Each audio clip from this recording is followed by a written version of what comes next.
Bwana Yesu asifiwe. Amen. Sasa tutaweza kuanza na ile lesson tulikuwa tunaendelea nayo, the 70 weeks. Ilikuwa ni Daniel. Chapter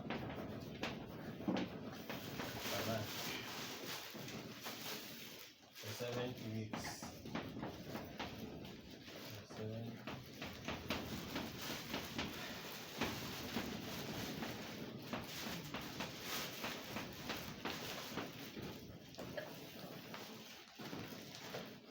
Basi tutaweza kupiga magoti ili tuweze kuomba. Tuanze stand.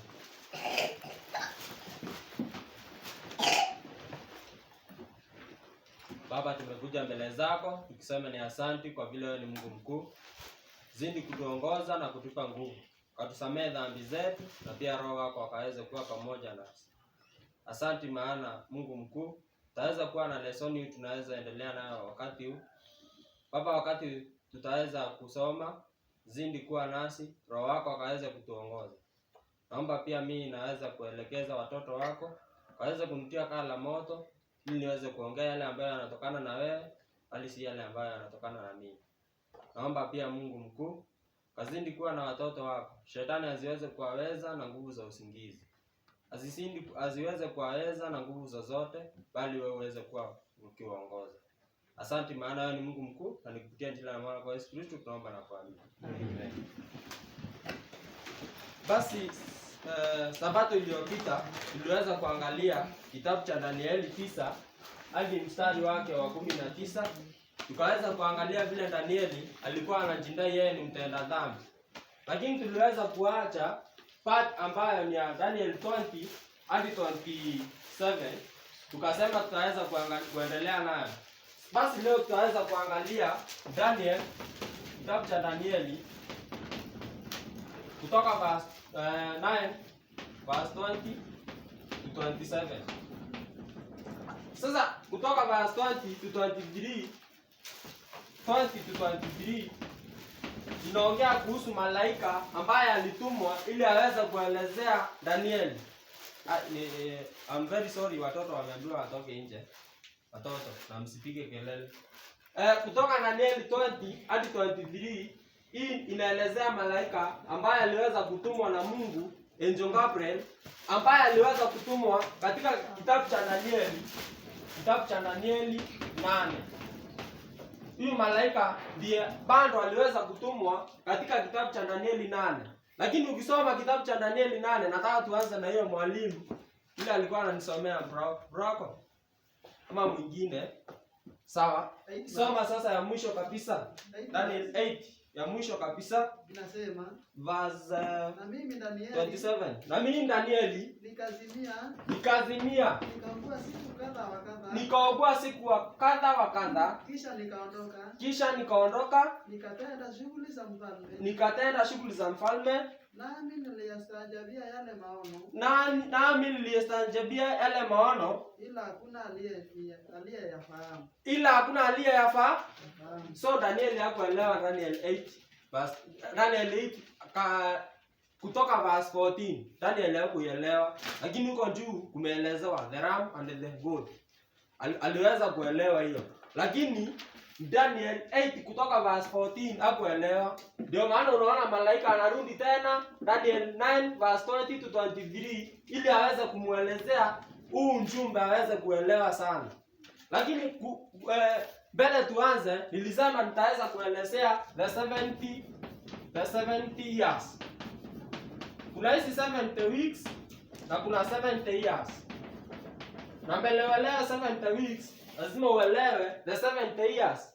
Na hizi 70 years zilikuwa ni miaka ambayo wana wa Israeli waliweza kuchukuliwa captivity ama kuchukuliwa kwa kuwa slave kwa Babeli. Hiyo naye Yeremia 25:11. Msomaji soma. Yeremia 25:11. Yeremia 25:11 inasema 25:11.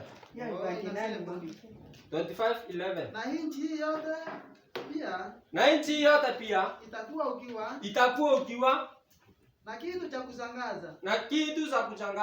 Nayo mataifa hayo watamtumikia mfalme wa Babeli mataifa hao Waisraeli wataweza kumtumikia mfalme wa Babeli miaka 70. The 70 years. Wataweza kumtumikia mfalme wa Babeli miaka 70. Basi tunajua kuwa mfalme wa Babeli ambaye alikuwa anaitwa Nebukadneza alianza mwaka mgani?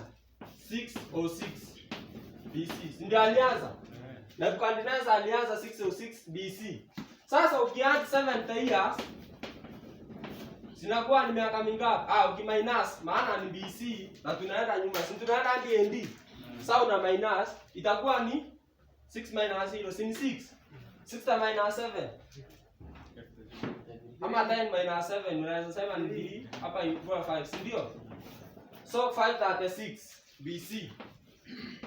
Ndio 70 years ziliweza kuisha. Na vile 70 years ziliweza kuisha, wana wa Israeli waliweza kurudi tena wapi? Jerusalem. Si ndio? Na wakaweza kujenga mji tena.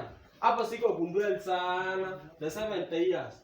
Tunaona vile ziliisha waliweza kurudi tena. Naye mfalme wa Nebukadneza aliweza, ufalme wa Babeli uliweza kuisha lini?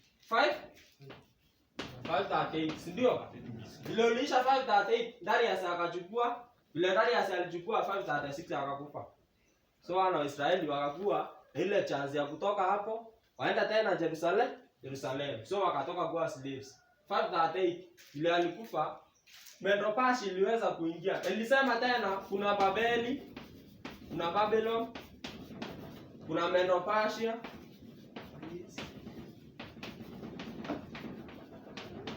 na kuna Greece, Rome sasa iko categorized na pagan Rome na papal Rome. Pagan Rome ndio ilianza, alafu papal Rome. Unaweza sema hapa kuna pagan Rome na kuna papal Rome.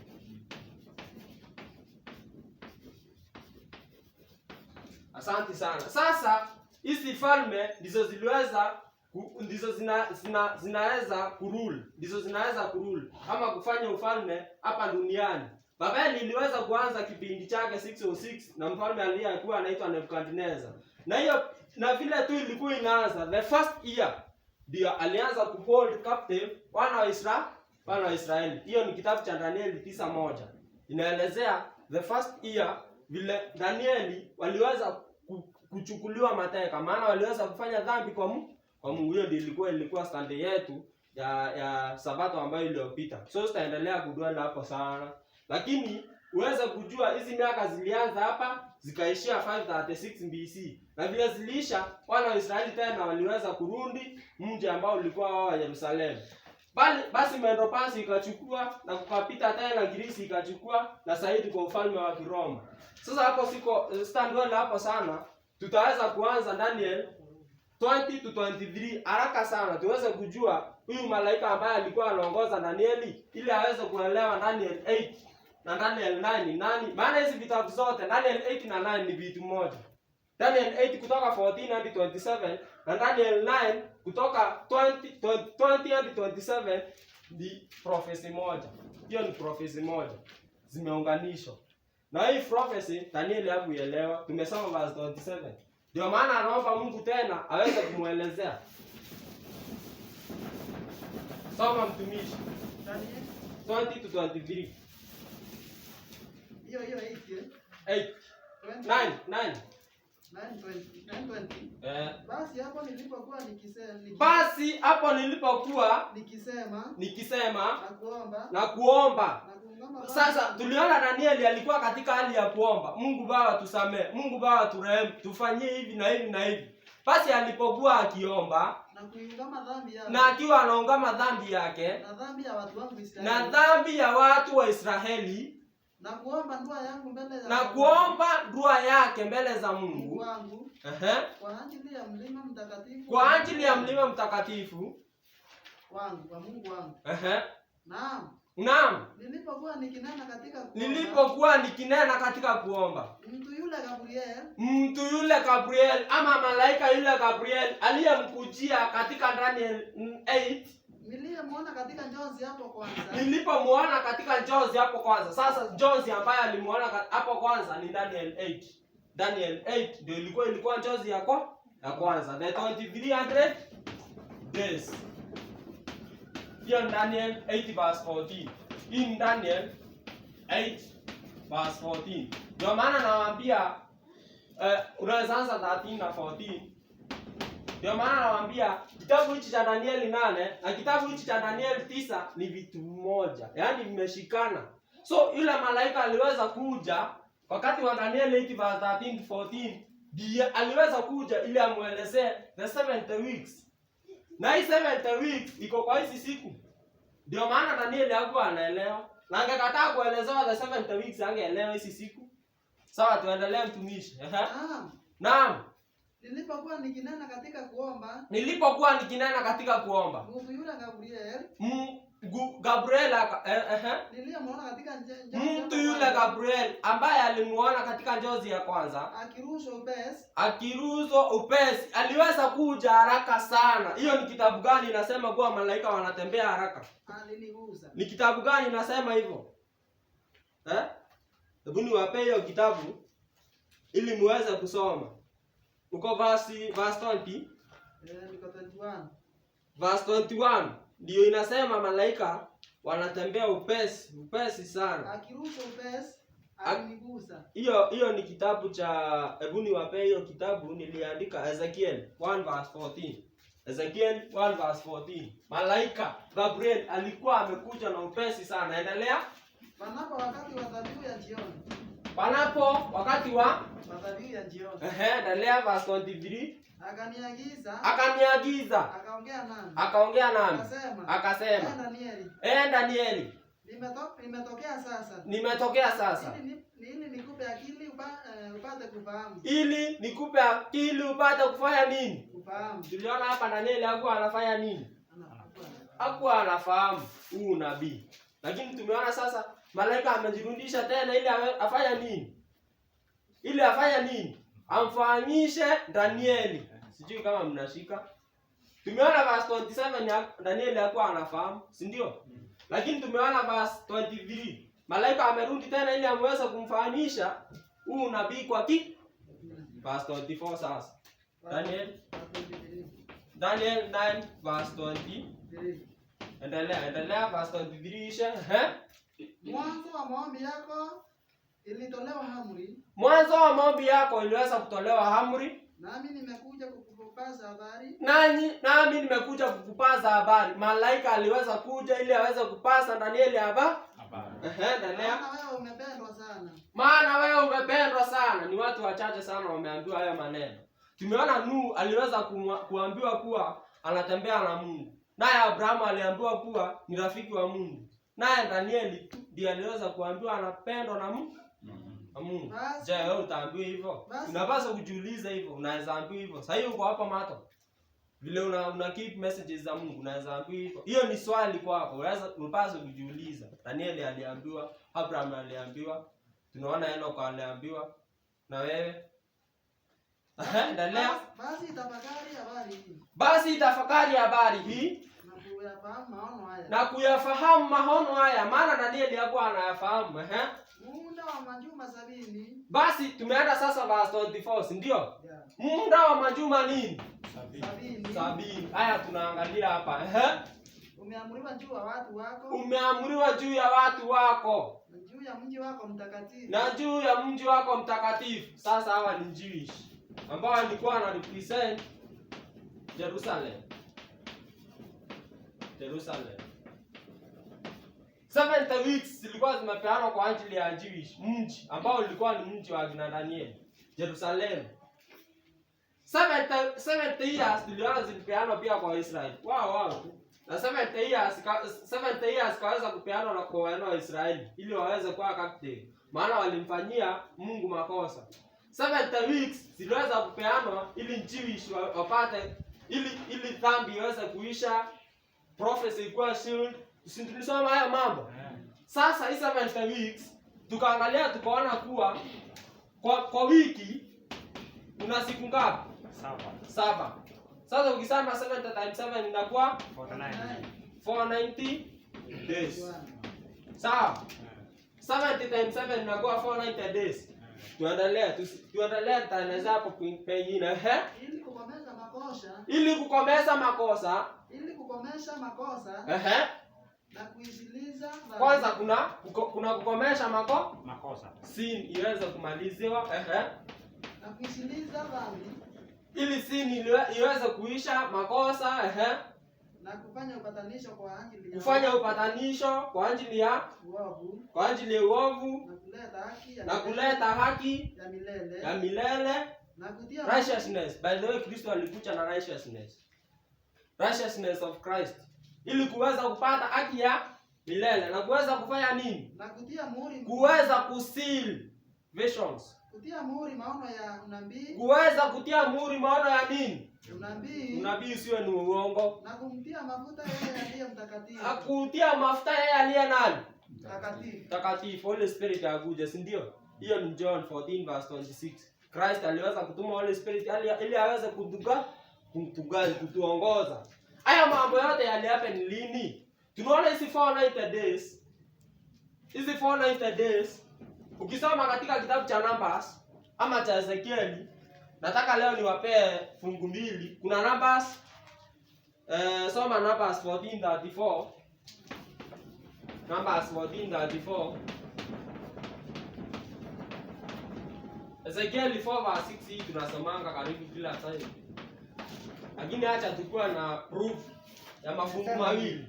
Numbers 14:34 inasema and day to a year, 40 days to 40 years. Sasa kwa nabii siku moja inamaanisha mwaka mmoja literally.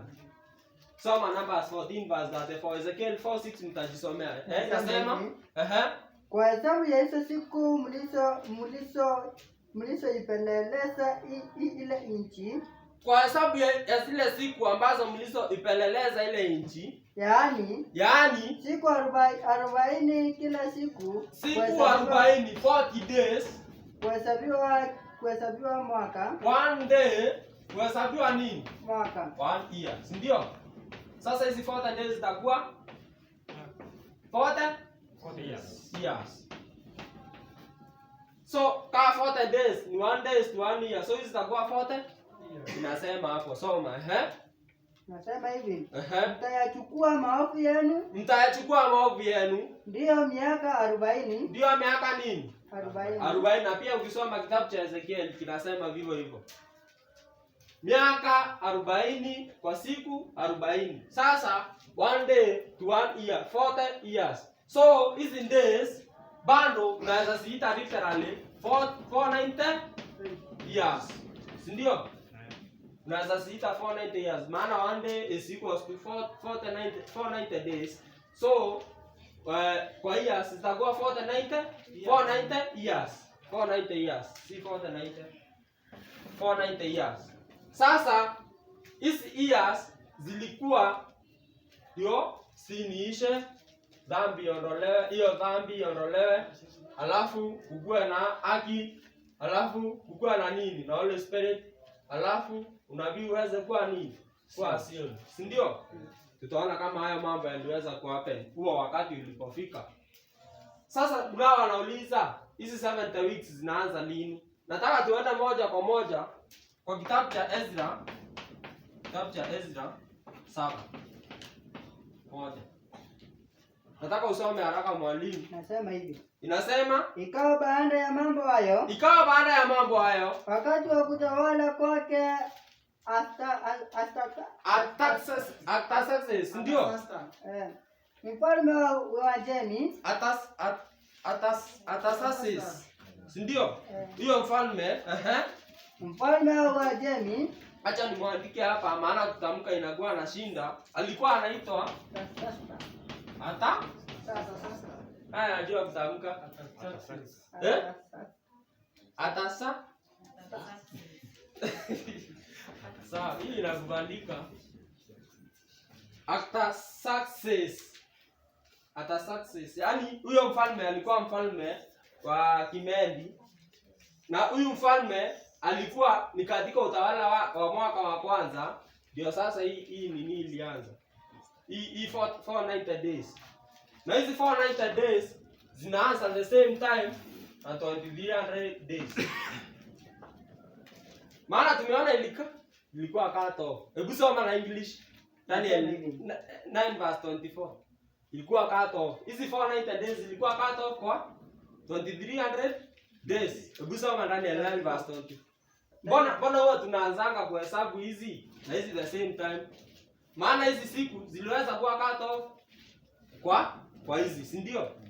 Yaani ni kama hii meza niseme kutoka hapa hadi hapa. Hii meza inaanza hapa hadi hapa. Lakini kutoka hapa hadi hapa hii meza ni ya blue. Na kutoka hapa hadi hapa hii meza ni ya yellow. So hizi siku 70 weeks zinakuwa cut off kwa hii meza. So hii 70 days, hizi 70 weeks, 490 days zinakuwa cut off kwa 2300 days. Ndio maana unaonanga tukianza kuhesabu 2300 days tunaanzanga pia kuhesabu 490 years. Si ndio? Hebu soma sasa. Na usome haraka sana. 70 weeks are determined. 70 weeks are determined Upon thy people and thy holy city to finish the transgression. Hebu soma verse 25. 25 unasema I know therefore and understand. Hebu soma hiyo 24 ndio inasema cut off, si ndio? Inasema 70 weeks are determined. 70 weeks are determined upon thy people and thy holy city to finish transgression and to make an end of sin and to make reconciliation for iniquity and to bring everlasting righteousness and to seal upon thy vision and prophecy and to anoint the most holy. Yeah. Sasa tumeona hizi 70 weeks zinakuwa cut off from the vision, si ndio? Yeah. Nadhani mmesoma hapo nyote. Sawa? Sorry. Kwa hiyo Mungu ya Ezra. Na connect sasa hiyo date na hiyo tutateleza. Sawa, ndio sasa na connect, si ndio? Sawa. 7:1 ukienda usome hadi hata yote, si ndio? Hadi pastoral, si ndio? Lakini sasa nataka nielezee na CHS 56.1. Maana ndio itaelezea haraka, lakini hii inaonyeshana mwaka wa kwanza wa Artaxerxes na aliweza kuanza 457 BC, si ndio? Yeah. Usome hadi 12. Juu hatuna time, niko na wana lazima ni present haraka. Unaweza weka scene flight mu. Sasa CIHS 56.1 inaelezea, si ndio? Ndio tuwe na haraka. CIHS 56.1 inaelezea kuanza kwa hizi 490 years. Sawa? Inasema from the going forth of the commandment to restore and to build Jerusalem unto the Messiah, the Prince and Ebu Isaiah tutafsirie hiyo. from the going forth of the commandment to restore and to build Jerusalem unto the Messiah, the Prince shall be 7 weeks. Kutoka wakati amri iliweza kuwepo ya kuweza kujenga upya hekalu mpaka kuzaliwa kwa Masihi ilikuwa ni majuma 70. Namely 69 weeks or 483 years, ambazo kwa hizo wiki 69 zilikuwa zitumike waje. The degree of Artaxerxes went into effect in the autumn. Unaona, hii ilikuwa degree ya Artaxerxes. Na hii degree iliweza kupeanwa kwa Artaxerxes ili waweze kutoka nini? Ili waweze kutoka huko sasa captive tena. Waweze kurudi wapi? Kurudi Yerusalem kunje na 7 weeks. Sawa? Tutaangalia hizo kwa Daniel hiyo 9 verse 25. After 7 weeks ziliweza kuisha 49 days. Artaxerxes aliweza kuruhusiwa warudi tena kujenga Yerusalemu. Na vile waliweza kuruhusiwa kurudi tena kujenga, tunaona kuwa digrii yake iliweza kuanza 457 BC. Si ndio? Hebu soma utaelewa. The degree of Artaxerxes went into effect into the autumn of 450 BC. 457 BC. 457 BC. BC. From this date, 483 years extend kutoka kwa hii tarehe sasa ndio miaka 483 inaanza kuhesabi. Hii 483 inatoka wapi? Kwa 69 weeks. Hizi pia nitaelezea ni vile imenibindi niende hapa mbele niweze kufika hapa. Maana najua nikienda hapa mbele ya kufika hapa hamtaelewa kitu. Wala hawajaisoma huu nabii tena. Lakini nikianza hapa mtaelewa mbona hizi 69 weeks zinaanza 457 BC. Hii ndio degree ata success aliweza kupeana ili akina Ezra waweze kurudi kujenga temple tena. Na 7 hizo ikiwa inaanza 457 BC tukienda hadi 7 weeks ama 49 days itakuwa ni 408 BC, si ndio? 408 BC. Sasa hii ndio time Yerusalemu ilimalizia kuwa mbele, si ndio? Nataka sasa juu mmeelewa ni wapi 457 BC inatoka. Tusome Daniel hii 9 Daniel 9:25 hadi 26. Daniel 25 hadi 26. 25 hadi 26. Hebu soma. Inasema basi ujue na kufahamu ya kuwa tangu kuwekwa amri ya kutangaza na kujenga upya Yerusalemu, tangu kuwekwa amri ya kujenga upya na kuweza kujenga tena Yerusalemu, hata zamani zake Masihi aliye mkuu, kutakuwa na majuma nini? 7. So Yerusalemu iliweza kujengwa hadi 408 BC. Na walikuwa wanajenga na silaha. Tutaona hapo tu mbele. Walikuwa wanajenga na silaha. Ukiwa unaweka njiwe bado uko na silaha, maana kulikuwa na vita. Na huo wakati ulikuwa mwema sana wa kujenga. So walichukua time mingi sana, 49 good years.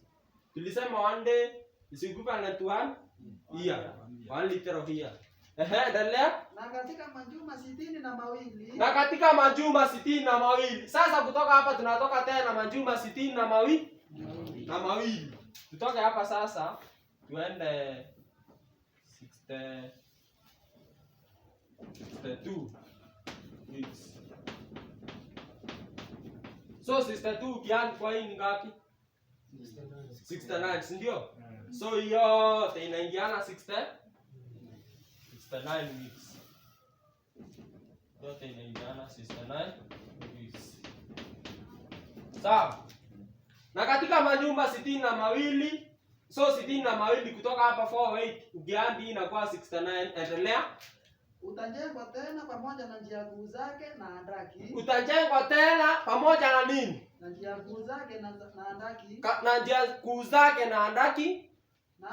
Naam. Katika nyakati za taabu. Katika nyakati za nini? Taabu. Zilikuwa nyakati za taabu? Hazikuwa nyakati simple. Si nyakati zenye ziko na peace, ni nyakati za taabu. Ndio maana nimewaambia hao watu walijenga kwa shinda ambayo ilikuwa kuu sana. Lakini 408 BC waliweza kumalishia. Ndio tunaona hapo ukisoma hiyo tu kitabu cha Ezra 7, tunaona Ezra ikifika verse 8 aliweza kukaa tena akarudi tena aliweza kukaa 5 months. Ili aweze kurudi tena mahali alikuwa ametoka kwa taxes. Sasa hii ina nini sana, haina maana sana. Lakini je, nilikuwa nataka mshike hizi 7 weeks. Ukiandi hizi 62 weeks zinakuwa 69 weeks. So kutoka hapa hadi hapa zitakuwa 69 weeks. Na hizi sasa ni 483 days. Ndio? Ukisema 69 times 7. Si 69 times 7 ni 483 days. Sasa 457 ukiminus 483 days unapata nini? Unapata nini? 30? 20? Sasa itakuwa 27. Nilielezea tena ile siku number line. Ukitoka -1 unaenda 0, unaenda 1. So huku tuko BC na huku tuko ND. Si ndio? Antonio? Naitanga Antonio? Ano mean, si ndio? Sasa hii -1 ukifika huku bado utaona hii kuna 1 iko hapa, si ndio? Na kuna 1 iko hapa, si ndio? Sasa hii 1 plus 1 si 2. Lakini uweze hesabu 0 years. So itakuwa 26 plus 1. Sawa? Itakuwa 27. Si ndio? ND. Na hii 27 ND tunaambiwa ndio sasa hii Yerusalemu sasa itakuwa built fully. Maana ndio Kristo aliweza kufanya nini? Kuwa baptized. Christ baptism. Christ baptism. Na sasa tuliona katika Daniel 9 verse 24 kuna 70 weeks. Hizi si 69. Tutaplus sasa wiki moja. Hebu tuendelee. Nasema na baada ya majuma 62 Na baada ya majuma haya 62 Masihi atakataliwa mbali. Masihi ataweza kukataliwa nini? Mbali. Naye atakuwa na kitu. Ndio maana nimesema kuwa hapa ndio Kristo alianza ministry, ndio alianza kukataliwa na watu sana.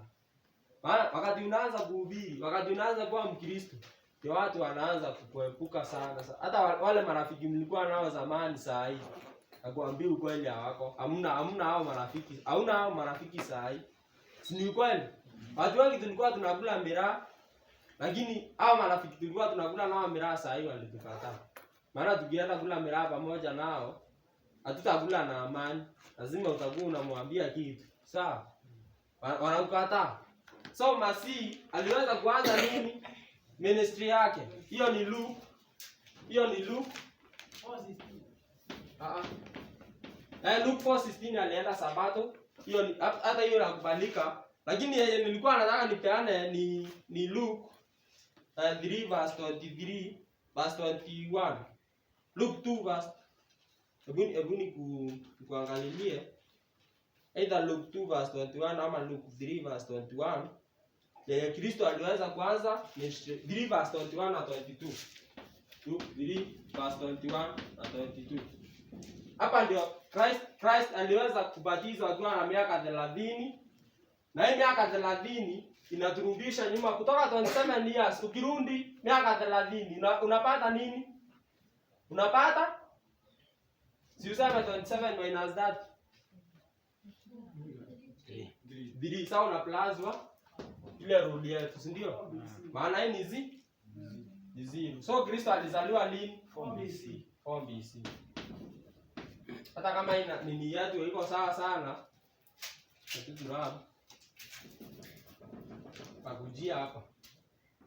Pakujia at least hapa. So hii ni 4 BC.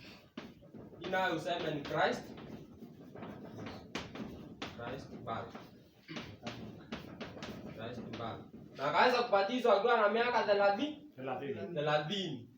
Hapo ndio alianza kukataliwa. Sasa vile aliweza kubatizwa akiwa na miaka 30, endelea tuone vile kule happen. Hiyo Luka. Kitabu cha Luka mtasoma.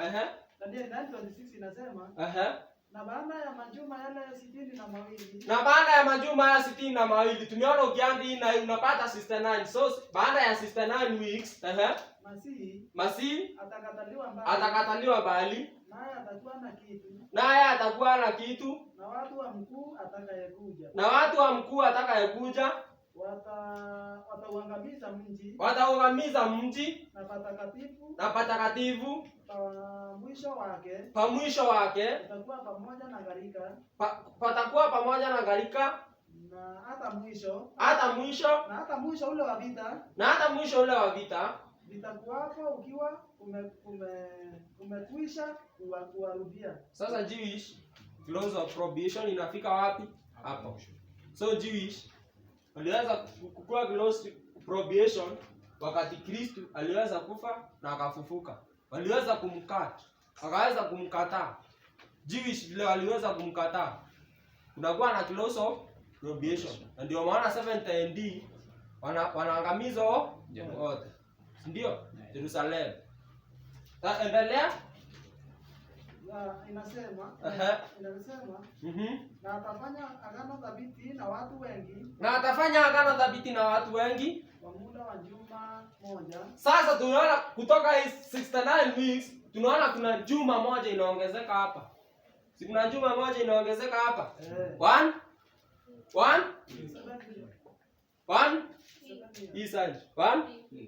One week, ndio? 7 days, ndio? 1 week. 7 days ama years. Ilikuwa 7 years.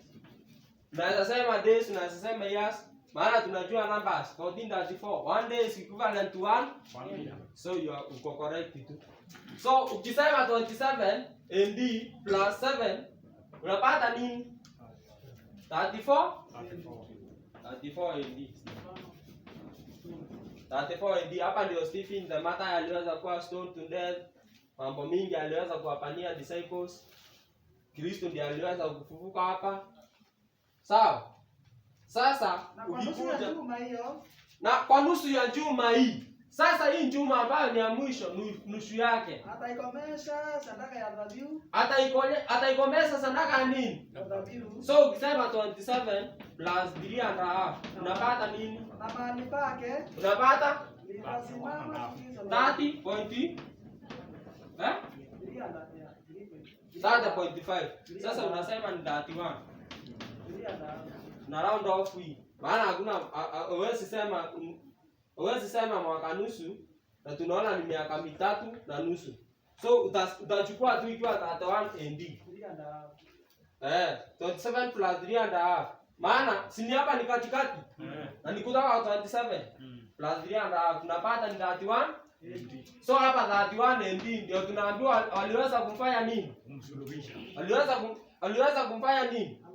Aliweza kuuawa hapa sasa 31 AD. Na ilikuwa mwezi wa 4 April, ndio? After wamemaliza Passover.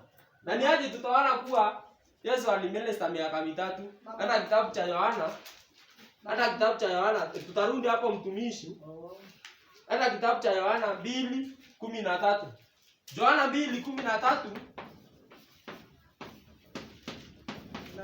inasema hii ndio ilikuwa the first Passover ya Christ. Na Pasaka ya Wayahudi ilikuwa karibu. Hii ndio ilikuwa the first Passover ya Christ na ilikuwa 28 AD. Ilikuwa 28 AD. Na Pasaka ya Wayahudi ilikuwa karibu. Nimebakisha time ngapi? Na 30? Ni 20 minutes. Ndio. Hii ndio ilikuwa Passover ya kwanza ya Kristo 28 AD. Unapaswa muelewe hapo. Maana kuna mtu atakuja akuambie unatoka wapi na hizi miaka 3? Hata kama ni half. Tunajua ni 3.5. Unatoka wapi na miaka 3.5? Sawa? Miaka 3.5 inafikia 31 AD. Inafikia 31 AD. Na inatoka wapi? Passover ya kwanza Kristo akakula. Sisi tunakulanga Passover once per year. 14th of April, ndio? First year, 14th of the first month. Sasa nataka nielezee na April juu watu hawaelewi ni sana, ndio? Sasa mwezi wa 4, ndio? Tarehe 14 ndio Passover inaweza kukuliwa. Lakini ulikuwa ni mwezi wa kwanza katika kalenda ya nini? Waisraeli. Waisraeli. Sawa? Sasa Yohana 2:13 inatueleza the first Passover ambayo Kristo aliweza kula. Ukisoma sasa Yohana 5:1, hiyo tu Yohana 5:1 unaona the second Passover. Second Passover. Nayo ilikuwa 29 AD. Ukisoma tena Yohana hiyo tu. Yohana hiyo tu nimeandika hapa 6:4. Utaona waliweza kula nini? The third Passover. Na ilikuwa nini? 30 AD. Ukisoma tu hiyo Yohana tu Yohana 13 verse 1, utaona sasa the fourth John 13 verse 1. Utaona the fourth Passover. Naye alikula nini? Mwisho akiwa anakula hivi tu, kesho yake alikuwa anasulubiwa. 31 AD. Sasa Christ aliweza kusulubiwa 31 AD. Na vile aliweza kusulubiwa akakaa miaka mingapi tena? 300 31 plus 3. Simkurahia half tuliacha hapa. Simkurahia half tuliacha hapa. So inabaki inakuwa 34. So uta plus hapa 3 itakuwa 34 AD. So hii ni 34 AD. Na hapa ndio Kristo aliweza kufufuka. Na Jewish wakaweza kuwa close to probation hapo kama sasa hivi tunangoja Sunday law. Ndio testi kubwa ya watu wa Mungu. Hiyo ni Maranatha ngapi? Watumishi wa Mungu ni Maranatha ngapi? 164 not 2. Watu wa Mungu, Sunday law ndio testi kubwa ya watu wa Mungu. Na kama utaanguka hiyo test ya Sunday law, basi wewe si mtu wa Mungu. Sawa? Nayo watu wa dunia tunaona kuwa vile tutawahubiria au wakati wa Sunday law wa react, hiyo ndio itakuwa test yao. Kama watabaki kuwa wasabato, watabaki kuwa watu wa Mungu, hiyo ndio itakuwa test yao. Kuna watu wengi wanasema Sunday law si test ya Mungu, na wanabaki tu kungojea test nyingine. Utashangaa sana kuona Sunday law imewekwa na umeanguka. Ujua bado uko kwa matendo yako. Na Sunday law iko karibu, nitakupea nafasi. Sunday law iko karibu. Iko karibu sana. Mjichunge sasa. Jaribuni kujitakasa. Hata mimi hapa najaribu kujitakasa. Nazidi kujua sin. Vile una beyond Christ, ndivyo unajua sin. Na vile una beyond kumtasemia Kristo, ukijua sin, unaachana naye. Sasa tunaona hapa 34 AD Christ vile aliuawa, akaweza kufufuka 34 AD. Aliweza kuuawa 31 AD, akafufuka 34 AD. Hebu endelea verse 20. Umefika 27? Endelea. Inasema nataka basi la 27 inasema naye atafanya agano thabiti na watu wengi katika muda wa majuma moja. Kwa juma moja. Na kwa nusu ya juma hiyo. Wataikomesha sadaka ya dhabihu. Wataikomesha sadaka ya dhabihu. Huyu ni nani? Ni Kristo. Yeah. Kristo aliweza kukomeshwa hapo. Sadaka ya dhabihu. Ili dhambi zetu ziweze kufanya nini? Kusamehewa. Na dhambi zetu. Sintuliana hizi 7 weeks. Dhambi zamehewa. Holy Spirit aweza kukuja. Alafu prophecy ikuwa sealed, si ndio? Hayo mambo yote yalihappen lini? 34 AD. Mahali Kristo ameweza kufufuka. Sasa ameuawa hapa akafufuka. Vile aliweza kufufuka, dhambi zetu zote ziliweza kusamehewa. Hebu soma kitabu cha 1 Peter. Tulisoma ile siku nyingine 1 Peter. Hiyo haijamalizika, inasema na mahali pake 1:18. Chukizo la uharibifu. Na hivyo na mahali hata uko na mahali pake litasimama chukizo la uharibifu. Litasimama chukizo la uharibifu. Na hivyo hata ukomo na ghadhabu iliyokusudiwa imemwagwa juu yake mwenye kuiharibu. Imemwagwa juu ya yake mwenye kuiharibu. Si unaona Jewish wamefungiwa nini hapo? So judgment imeweza kupita mara moja. Hiyo ni Daniel 9 verse 27. Si lazima nisome roho nabii kuonyesha kuwa Jewish close of probation ilikuwa 34 AD. Hata in Daniel 2 inasema. Si Daniel inasema? Sasa wakati hii wiki iliweza kuisha, kukakuwa sasa na nini? Close of probation, sin ikaisha, maana Kristo aliweza kutufia ili aweze kufanya nini? Ili tuweze kusamehewa dhambi zetu. Na yule atafanya dhambi sasa asiseme hajasamehewa. Unafanya dhambi kwa hiari yako. Ukifanya dhambi ni kitu unajua. Si kitu hujui. Maana Kristo alikujulisha dhambi. Zamani tunaweza sema hatukuwa tunajua dhambi, lakini sasa hivi tunajua dhambi. Hakuna mtu hata mmoja hapa hajui dhambi. Hata hao watoto wameketi, hata hao wanafunzi huko nje wanajua dhambi. Ndio maana ukikuta mtoto akiwa amefanya kosa fulani, atareact different. Na vile utamkuta akiwa amefanya jambo lizuri. So dhambi tunaijua, na dhambi tunapaswa tuachane nayo. Na vile unamtazamia Kristo, ndivyo unazidi kujua dhambi nini. Vile nilikuwa mtoto mchanga katika imani, si kama saa hii. Mimi saa hii najua dhambi mingi sana. Na nazidi kuzijua. Vile watu wengine wanajua dhambi si vile wewe unajua. Ndio maana tunaambiwa dhambi ambayo unayoijua tafadhali usiifanye. Lakini dhambi ambayo usiyoijua ukiisikia usiendelee kuifanya. Na dhambi usiyoijua si mzigo kwa. Hiyo ni kitabu cha nani? Cha nini? Si ndio? Matendo ya Mitume 7:17 that. Si ndio? Sasa mjihusishe na kuweza kujua dhambi na kufanya mambo ambayo Mungu anataka. Mkijua dhambi usifanye tena. Ukijua dhambi usifanye tena. Hiyo ndio inaitwa utakatifu. Kwa maana kuna haki. Si ni haki pia inapatikana hapo? Daniel 9 verse 20. Righteousness, unakuwa mwenye haki. Maana umejua dhambi.